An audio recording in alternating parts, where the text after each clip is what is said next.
क्या आपने कभी सोचा है कि फीमेल बॉडी में अंडा यानी एग आखिर बनता कैसे है? ये कोई सिंपल प्रोसेस नहीं है। असल में ये तो बायोलॉजिकल इंजीनियरिंग का कमाल है। और मजेदार बात ये है कि इसकी तैयारी लड़की के जन्म से भी पहले शुरू हो जाती है। जब एक बेबी गर्ल अपनी माँ के पेट में होती है, उसी वक्त उसकी ओवरीज में लाखों इमेच्योर सेल्स बन जाते हैं, जिन्हें हम oogonia कहते हैं।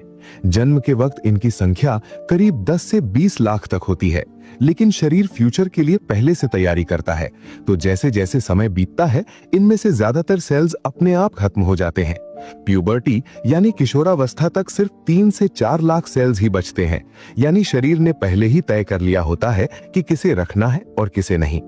इसके बाद असली खेल शुरू होता है, मासिक साइकिल का कोऑर्डिनेशन। यहाँ दिमाग और हार्मोन्स मिलकर कमाल करते हैं। हाइपोथैलेमस नाम का ब्रेन का हिस्सा सिग्नल भेजता है पिट्यूटरी ग्लैंड को, और फिर पिट्यूटरी ग्लैंड रिलीज करती है FSH यानी फॉलिकल स्टिमुलेटिंग हार्मोन।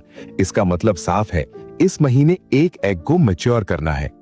ओवरी के अंदर छोटे छोटे फ्लूइड फिल्ड सैक्स होते हैं, जिन्हें फॉलिकल्स कहते हैं। हर फॉलिकल में एक इमैच्योर एग छुपा रहता है। हर महीने कई फॉलिकल्स ग्रो करना शुरू करते हैं, लेकिन शरीर रिसोर्सेज बचाता है। आखिर में आमतौर पर सिर्फ एक डोमिनेंट फॉलिकल ही बचता है। एग जैसे जैसे ग्रो करता है, शरीर में एस्ट्रोजन हार्मोन बढ़ने लगता है। यही हार्मोन यूट्रस को सिग्नल देता है कि लाइनिंग मोटी करनी शुरू कर दो, क्योंकि प्रेगनेंसी का चांस आ सकता है। अब आता है साइकिल का सबसे खास पल। साइकिल के बीच में लगभग 14वें दिन के आसपास अचानक LH यानी ल्यूटेनाइजिंग हार्मोन की लहर दौड़ती है। यही सिग्नल है ओव्यूलेशन का।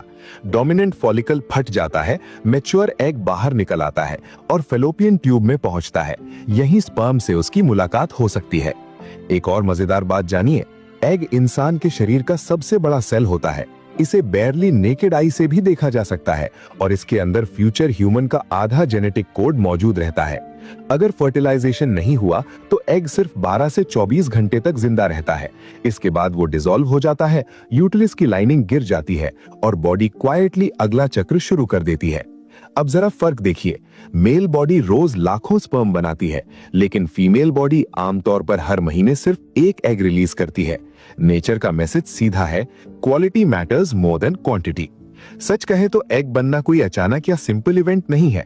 ये सालों से चल रहा hormone controlled super precise process है। फीमेल बॉडी हर महीने बड़ी खामोशी से एक नन्हा पोटेंशियल लाइफ सेल तैयार करती है, चाहे हमें पता चले या ना चले। ऐसी ही और मजेदार साइंस स्टोरीज के लिए लाइक, शेयर, सब्सक्राइब और फॉलो जरूर करें।